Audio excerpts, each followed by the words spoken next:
This episode of the Jaguar Football Podcast is brought to you by Lorenzo's Tacos and Burritos, located at 1841 Old State Route 21, addicted to tacos.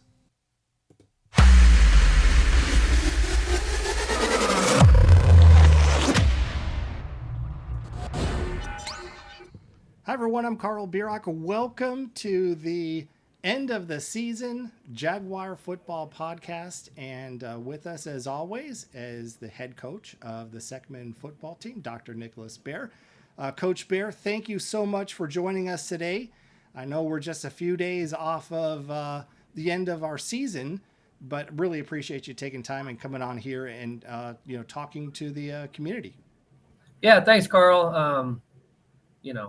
Obviously, woke up disappointed Saturday morning like a lot of people in our football community. Coffee didn't taste as good, but, the sun did rise. Here we are. And, really proud of our boys and our team and what we were able to do this season, moving football forward. No doubt. And it was certainly a season to remember, very memorable. And, just one of the things that stands out in my mind is one of the stats that you talked about on the last podcast is that for the regular season and even our first postseason game, 0 minutes, playing from a deficit. So just, again, it goes to show just how, strong the program is. And, I felt, and this is just me talking, that there weren't a lot of, sadness as far as, for the seniors. Their career is over, but of a lot of excitement about where this program is going. Yeah, honestly, this time last year, after Jackson knocked us out of the playoffs, my initial thought, in the day after and the weeks after, was more like, what now? What now? What do we got to do? And when I go back to Friday night's game, it's more of like a, what if, really, I know the scoreboard 49-28, but, there's just a few moments in that game where you think, what if this goes our way, if we're able to do this, it's obviously a much different football game. And the outcome's different, and I'm not sitting here dreaming, I know we lost by 21. But our boys played a really good football game. They played hard. We just made a few too many mistakes that we hadn't made the whole year, we turned the ball over 3 times, something that I think we maybe turned the ball over 3 times all year. And we did it 3 times in one game. And a good team like Jackson, they'll create things like that. And, it's just one of those things. Very proud of our football team and the game that we played and some real excitement for, what we got to do moving forward and how we can continue to kind of close that gap with Jackson. Yeah. As a casual observer, I don't have access to game tape and everything else, but it seems like compared to what we play in conference, Jackson has a little bit of a different look and feel. Again, my outside observer from the 50-yard line, about 12 rows up, it seems like their offense is a little bit different compared to what we see. Yeah, how does that pose a challenge for you and your staff? Yeah, they're very efficient. They're not going to make mistakes. When you look at their receivers, their receivers got 15, 20 pounds on all the receivers we faced this year. It's just kind of, they execute a little bit better. They do all the finer details a little bit better than, some of the teams that we've seen before. And that kind of made the difference. And, we still pulled out a lot of positive things, from the game, early on. 4th and 1 in their red zone when we're down 14-0, we get there, we get that first down. What if we keep it close there? We have a fantastic drive. We went 80 yards on 16 plays. Honestly, probably one of the better drives in the history of our football program. To go 80 yards on 16 plays, drag 7 minutes off the clock, against a really good Jackson team to go down 20-7.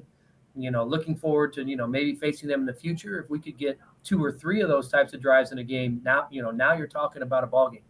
Now you're putting yourself in that conversation. Then, it's 20-7, 2 minutes to go in the half. Man, if we could have really got to stop going into the locker room and came out of the locker room with the ball, 20-7, what if there? Real opportunities for us to keep the game close. And, we get into the locker room. It's 28-7 at that point. Trying to find that sliver of hope to give the boys. And the plan was come out, score, onside kick, score, and then now it's 28-21. And it's really fun to see and watch the kids believe in that. We went out there and scored on our first drive. Attempted the onside kick. But we had been doing really well at that at practice all week, and it was something I had confidence in. In 6 years, I've never onside kicked. So that was the first time we'd have attempted it, and, it just didn't work out. Now it's 28-14. We start giving them some short fields, and then the game starts to get away from us. But it's one of those games where our kids battle to the end. Much different vibe and belief from where we were last year, and I really felt we got over, that mental hurdle with these guys. No doubt. You talked about it early even before you took the field for your first game. You were talking about how football is hard. It's hard to win.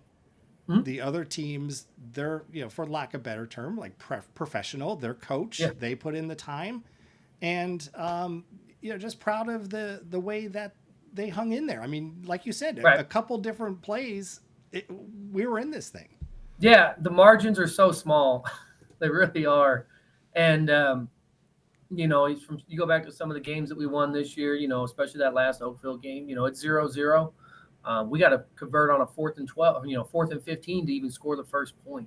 What if we don't? And they hit a bomb and now they're up 7, it's just, the difference between winning and losing is not as big of a margin sometimes than people think it is. And, as coaches, there's definitely going to be a time for us to really sit down, break down the film, what happened, what went wrong, and talk about and plan on how to, continue to close that gap. That time's just not right now. The time really right now is to celebrate our seniors, celebrate this season, and part of the game that we played Friday night. Yeah, you think about it, and you have the analogy with the Kansas City Chiefs. They lost their first game this year. As a Bronco fan, I think they should have lost the week before. But again, it's right. Like one play and how it goes. And then you have, the 72 Dolphins popping the champagne, that there's another team that had a loss. So, it is difficult. You play the opponents that are in front of you. And, from what I learned from you this year doing this podcast is you take it one game at a time. And you continue to build and get better each and every week. Yeah, and that's something that, starting in July, we said we wanted to be playing our best football, this time of year. Offensively, I thought we played, our best game we had ever played against Jackson, and, in my opinion, offensively. And then, defensively, there's just some things we got to look at. We didn't play our best game. We had some breakdowns, in the schemes, and then, they're good. Sometimes that's the case, and how we close that gap, what do we got to do? That's a story for another day, and a lot of work to be done. Well, Coach, I again, the sentiment in the stands and then on the field afterwards, just celebrating a tremendous and amazing season. And you see there up on the screen the quote Brady Ambrose had. Talking about, the scoreboard says we lost, but he doesn't feel like it. They put everything out there. They left it all on the field. And at the end of the day, they feel really good about what they accomplished. Yeah, I'll tell you what, waking up and reading the article from STL today and Brady's, quote there, that kind of, that perks me up a little bit, to know that, a message that we were really trying to get to the boys all year, come through with one of our biggest leaders on the team. So, it's something that permeated through the rest of them, and just being on part of the game and being on the sideline, that's not anything I would question. Our kids played to the end. We talked about, playing a game we could be proud of. And obviously, certainly there's moments where we wanted to execute more and we wanted to be successful in some different spots. But, I felt walking off that field, we walked off on our feet. We were proud of what we did. Really neat to see Brady have to say that about our football team. Tremendous player, tremendous leader, and sorry his career here at Seckman comes to an end, but that's the way things go in high school football, and we look forward to watching the next class move up and continue to push the program forward. So, wanted to give you the floor here to just talk about the season in general. One thing I'll ask you is, if Mhm. you could have imagined when we're talking in the off season that in the district final Brady runs for 250 plus yards, 2 touchdowns, you would take that every single day and Mhm. be very happy with that stat line. Yeah, the improvement from this team, from the first day of camp, July till now, uh, something every single one of them should be proud of. We lined up against Jackson in the Jamboree this year, and quite honestly, at that time, they looked like a team, that was way ahead of us. And I'm thinking, okay, well, how are we going to close that gap, in the next 3.5 months? And you know, this was just a great season as far as our kids did everything we asked them to do. They trusted coaches. They trusted each other.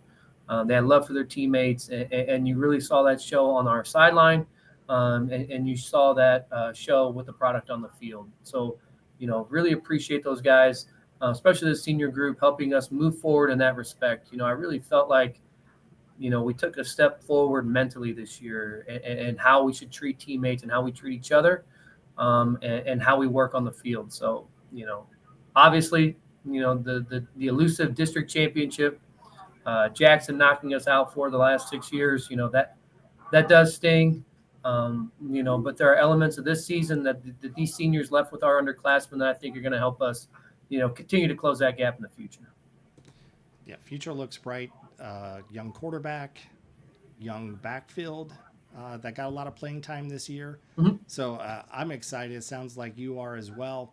And with the season, wrapping up like this, how do you and your staff and even the boys just stay focused and kind of tune out some of that external noise that is perhaps prevalent on social media or just out there in the area? Yeah, that's always kind of tough. And honestly, for me, the more I do it, the easier it gets for me to kind of shut some things out. But I always kind of take it as I don't take criticism from people I wouldn't take advice from. So um, if it's not something that if it's coming from a person that I'm not going to ask them, what do you think I should call on third down, or how would you run a football program, or how would you deal with this, the thousand different things I do a day. If all you have is criticism for what we do, I'm probably not going to listen to it. And I know it's hard for the boys. But that's just all part of it. And part of being a football coach and being on a football team is trying to keep everybody focused on that same message. And the message for me is we accomplished a lot this season. We have a lot to be proud of, a lot to celebrate. And the time to talk about how to move forward will be coming. But before we do that, it's important that we celebrate what we accomplished this year.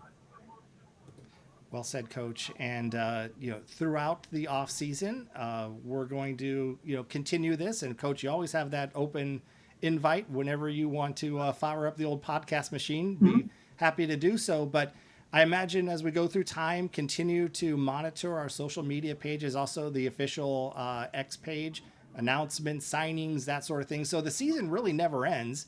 It just Yeah, continues, and we're not necessarily playing football, but there's work done behind the scenes. So yeah. There's the obviously, I always say, Carl, the gears of Seckman football never really stop. I know we took the last snap on Friday, and we won't be going out to the practice field today. But the laundry list of things to do and people to talk to and conversations to have, I mean, it just keeps growing. And how are we going to move our football program forward? How are we going to continue to close that gap? What that action plan looks like, it's already buzzing in the head. It's already being talked about amongst coaches, and there's a lot of things coming up I'm excited to talk about when the time comes. well, we certainly look forward to it and hope you break that news on our podcast, Coach. So Yeah. that'd be nice. But Carl, you don't have anything to say about my haircut or nothing, or? I was going to bring that up at the end that noticed something a little bit different. Perhaps that little break did wonders for the mind and also your hairstyle. Mhm. But back to I guess off season look. Yeah, this is off season, Coach Bear. Makes my wife a little happier, so she deserves it. It was just an amazing season to be a part of, and I really appreciate you going out on a limb and doing these podcasts. I don't know if any other school in this area or even the state is doing something like this, going out beyond, a few lines on Twitter or a post or a blog. So I appreciate you doing this, Yeah, providing and pulling back that curtain on Seckman football. I know it. yeah. For those of you guys watching, thank you if you followed along with us all year and you've been a regular watcher.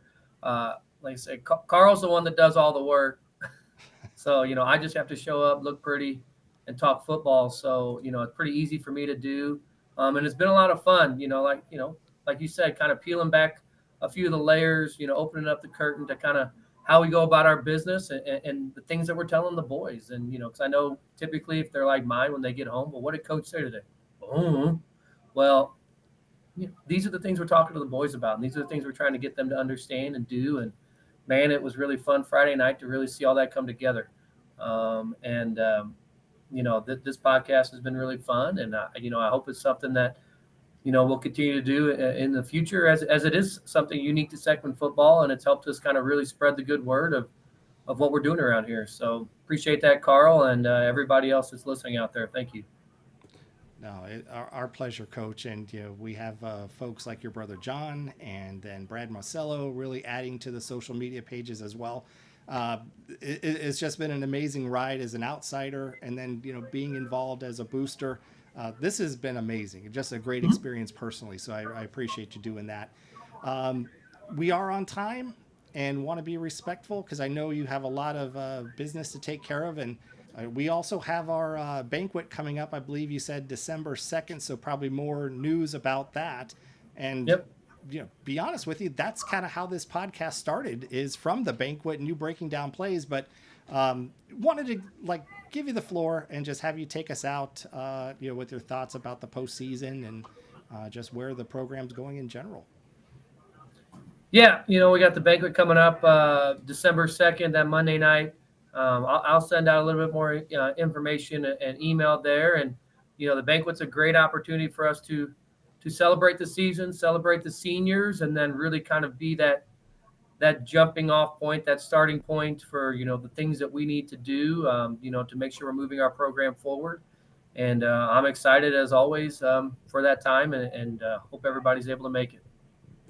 Sounds good, Coach, and we certainly look forward to the banquet. And again, just with the season being over, I thought we would get knocked off the air due to community standards way before Jackson would take care of us. So, Coach, I really do appreciate you, and look forward to seeing you and everybody on December 2nd. So, thank you so much for your time today.